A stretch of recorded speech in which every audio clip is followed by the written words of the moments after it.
Hey everybody, welcome to Thursday Thermal Takes, where we plonk the hottest of takes on the most table of Thursdays. This is essentially a follow-up of the take from 2 months ago where I discussed the One Piece live action and the information we know so far about that, because it's still in kind of a pre-production stage. However, this episode here will be taking a little bit of a shift. It adds a substantial portion of new news and really goes a lot more into speculation about the future releases of information we're going to have and of the series as a whole. This episode's not going to have any major spoilers. It's going to have character names and basic things about them, trying to refrain from any kind of spoilers that would spoil anyone who doesn't really know enough about One Piece. However, if you have already been through it and wouldn't be spoiled by anything, you're going to understand what I mean. And of course, we got to 1.2 thousand views for the last episode. Not the last episode of Thursday Thermal Takes, the one that this is sequeling.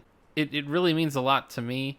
It helps me bring a lot of content when we get very successful videos on this channel. Very successful meaning very successful given the bounds of this channel. We have like 53 subscribers. So likes and subscriptions really mean a lot. We have Kobe being played by Morgan Davies. And this is kind of going to be a theme with these characters, is that they're all somewhat relatively recurring, although not like major characters at any point in the series. They all have very specific roles, and they're all pretty iconic in their own right. I think that this guy, he looks enough like Kobe to pull it off. I mean, maybe they dye his hair pink. I don't know if they'll do that, but I don't know. Who knows? I would say, though, that he looks a lot more like Kobe later on. Helmeppo being played by Aiden Scott. Yeah, I think he looks enough like him, minus the overemphasized butt chin. They're not going to be super exaggerated in the live action as they would be in the manga and the anime, just because of trying to make it look a little bit realistic. We have Iron Mace Alvida being played by Ilya Israelis Paulino, if I pronounce that correctly. We're going to have Buggy, my favorite character of these six, and personally the one that I think I have the most hope for, in the sense that I really hope he doesn't screw it up. We got Buggy being played by Jeff Ward. You can imagine them maybe with a red nose and some clown makeup. And the last two characters, very interesting, because given the first four, you would think that they're mainly characters that are going to be in the beginning of the season. Well, maybe not so much, because we have Arlong being played by McKinley Belcher III, and Garp being played by Vincent Reagan. Arlong's character, I kind of expected, like, really kind of seasoned looking, ginormous built dude. That's kind of what I figured for Arlong. I mean, it's going to be interesting. I've heard a lot of commentary about how people think it's going to go with the blue skin. Obviously, Arlong is a very blue dude. So you're going to have to use a lot of makeup, especially with his nose, too. It's going to be very interesting to see how that actually looks on someone, if they're going to go for that route. This guy actually kind of does look a lot what I'd expect Arlong to look like. The last actor, of course, Vincent Reagan playing Garp. I did not expect to see Garp on a list of characters being revealed. But this guy, he's kind of old looking, does actually kind of look like Garp in some ways, although he looks rather young. Garp, by the way, is, I believe his canonical age in the series is mid-60s. And this guy looks about like maybe late 40s at the oldest, at least based on the pictures I've seen of him. But he does look old and very seasoned. He's still kind of buff, so maybe this guy will look a little bit more like Garp than what I'm thinking. This is kind of my hot take for the episode, or one of them, at least in terms of the acting. I think Garp is going to be the most odd cast, just in general. Like, I don't know that Garp is going to fit as well as the other characters.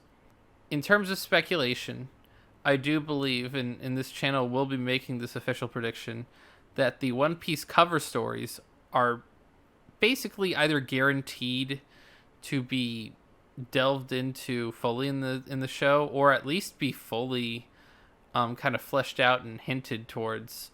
This is all going to take place in the East Blue Saga, all going to be fairly relatively related to the story. I think the fact that they're putting out who Garp's going to be played by, that means that Garp is actually going to have a role in the first season, which he doesn't really have any role other than a very small reference in the first season of the anime. He's not really a major character in East Blue whatsoever, but he is in the rest of the story, so I think that they're going to at least have something about the Kobe Meppo cover story, because he's a big part of that. It's probably going to cut between cover story and the main storyline in each episode, or at least, like I said, make substantial nods and hints to all that. We have about 25% of our prominent or recurring characters for the East Blue Saga, but I think with the 4-month gap between the first one and the second one, we're probably going to see them a lot more frequently.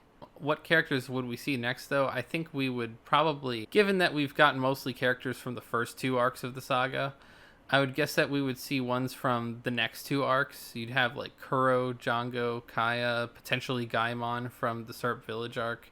All kind of major characters, or at least significant characters in those arcs. We also notably do not know who Captain Morgan's actor is, and he is from the Romance Dawn arc, the first one in the series. We also don't necessarily know when the Luffy flashback, the first one of those, will happen. But we didn't get Shanks or anyone from that arc, or, well, not arc, but flashback yet.